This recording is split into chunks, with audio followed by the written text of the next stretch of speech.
Halo sahabat, gimana kabarmu hari ini? Pura-pura tenang di depan orang, padahal di dalam kepalamu rasanya selalu pusing. Pagi-pagi harus buka dompet, isinya bon belanja dan struk ATM utang. Malamnya rebahan sambil scroll HP dan aplikasi, bukan untuk mencari hiburan tapi nyari jawaban. Gimana caranya gue bisa keluar dari semua ini? Pasti capek ya, lelah jadi orang yang selalu kuat, selalu senyum, padahal tahu kamu cuman lagi menunda meledak utang semakin banyak. Gaji numpang lewat saja dan tagihan selalu datang. Dan lebih parahnya lagi, kamu ngerasa harus ngadepin semuanya itu dengan sendiri. Tapi kamu di sini masih nonton video ini dan itu artinya satu hal, kamu belum menyerah. Kalau kamu masih bertahan nonton sampai detik ini dan sampai akhir, ini menandakan kamu udah siap untuk berubah. Bukan karena keadaan, melainkan mendadak jadi mudah. Tapi karena kamu udah capek jadi korban dan mulai pengen jadi pengendali diri sendiri.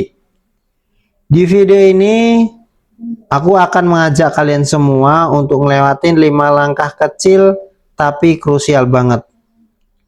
Bukan trik dari seminar mahal, tapi langkah-langkah nyata yang pernah dijalani banyak orang. Kamu cukup duduk tenang, tonton video ini sampai akhir dan mulai bergerak satu langkah demi langkah. Oke, langkah pertama, sadar dan jujur sebelum kamu bisa keluar dari hutang. Kamu harus berani ngelakuin satu hal yang paling susah, ngakuin semuanya ke diri sendiri.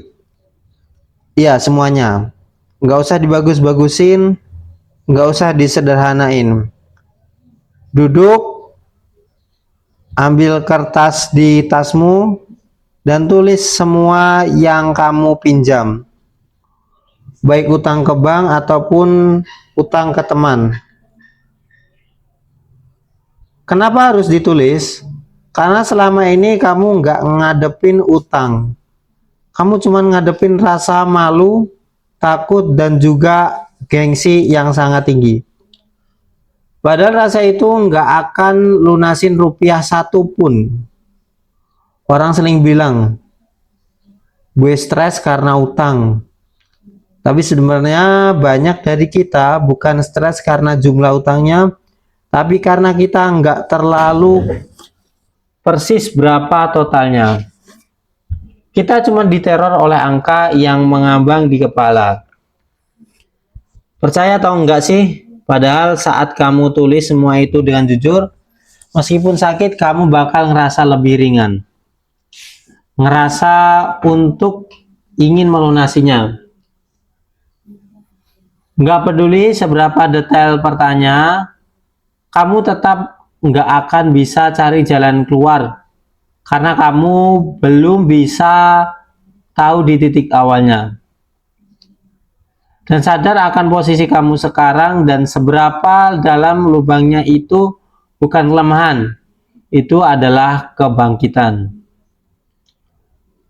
Setelah kamu berani tulis semuanya, kamu mungkin merasa ini adalah suatu yang menjijikan. Kok bisa ya gue sebodoh ini? Gimana gue bisa utang sebanyak gini? Tapi perlu diketahui baik-baik. Jumlah utangmu bukan nilai darimu. Semua orang bisa jatuh, tapi nggak semua orang punya nyali buat bangun. Kamu sedang bangun. Kadang rasa malu itu lebih mengikat daripada utangnya. Kita takut orang tahu, kita takut dihina, dan padahal yang kamu takuti itu bukan omongan orang. Dan gini ya, kalau kamu nunggu sampai kamu punya uang banyak dulu, baru berani ngakuin semua ini, kamu nggak akan pernah mulai. Perubahan nggak butuh saldo besar. Perubahan butuh keberanian kecil yang kamu ulang setiap harinya. Jadi setelah kamu tulis semua utangmu, lihat daftar itu. Ucapkan kalimat ini pelan-pelan. Ini bukan segalanya, ini adalah titik baliknya. Langkah kedua yaitu mulai dari apa yang telah kamu lakukan saat ini. Dan selanjutnya adalah sekarang gua harus mulai dari mana? Dan biasanya ini fase yang paling krusial. Pikiran di kepala mulai ngomong, tapi gaji gua kecil. Gua nggak punya skill dan gua sendirian. Nggak ada yang bisa bantu. Dan tahu nggak sih, semua orang pernah lepas dari utang dan pernah ngomong hal yang sama seperti kamu. Karena masalahnya bukan cuma soal uang. Masalahnya kamu nunggu sampai kamu siap. Hidup enggak nunggu, dan semakin kamu nunggu lubangnya, maka semakin dalam. Satu-satunya cara untuk keluar dari utang tanpa bantuan siapapun adalah berhenti nunggu momen sempurna. Lihat di sekelilingmu apa yang kamu punya dan waktu kosong. Skill kecil tapi tidak butuh modal. Apapun itu adalah titik mula. Kamu nggak butuh modal besar. Kamu hanya butuh tekad. Sekarang kita masuk ke bagian paling penting. Gimana caranya mulai gerak walaupun pelan-pelan? Kamu punya baju bagus tapi jarang dipakai. Jual aja di sosial media. Ada HP lama yang masih nyala, jual. Ada waktu 1-2 jam malam per hari, manfaatkan buat kerja keras. Seperti jaga toko ataupun jadi admin. Dan jangan anggap remeh usaha kecil. Misalnya kamu bisa ngurangin jajan kopi harian hingga 20 atau 30 ribu. Kedengarannya receh. Tapi yang receh itu yang bikin kamu bisa napas untuk kedepannya. Karena utang bukan soal dibayar sekaligus, tapi soal dibayar dengan disiplin. Dan di titik ini kamu mulai sadar. Kamu mungkin nggak punya banyak, tapi kamu punya kendali itu. Setelah kamu mulai bergerak, jangan buru-buru pengen bebas utang dalam semalam. Disinilah banyak orang gagal. Mereka nyoba bayar semua sekaligus, padahal belum kuat, akhirnya malah nggak lunas tahun. Yang kamu butuh sekarang adalah strategi untuk bertahan. Salah satunya metodenya adalah snowball. Ambil daftar utangmu, urutkan dari yang nominalnya paling kecil. Fokus lunasi yang kecil dulu sambil terus bayar minimumnya. Kedua, kamu mulai percaya diri lagi kalau duitmu benar-benar tipis. Pakai versi snowflake. Apapun uang lebih yang kamu temukan harus untuk ditabung. Nggak nunggu gede, tapi tiap hari ada gerak. Karena utang itu bukan dilawan dengan gebrakan besar, tapi dengan langkah yang kecil dilakukan setiap hari. Komitmen untuk melunasi utang itu adalah pilihan dasar. Tapi kamu selalu bisa jalan asal enggak berhenti. Langkah keempat, bangun disiplin bukan alasan. Sekarang kamu udah mulai bayar, tapi masalahnya belum selesai. Karena musuh terbesarmu adalah bukan utangnya, tapi dirimu sendiri. Dan titik ini kamu mulai capek. Mulai muncul suara dalam kepalamu. Ah, cuman 100 ribu, ini bisalah buat healing.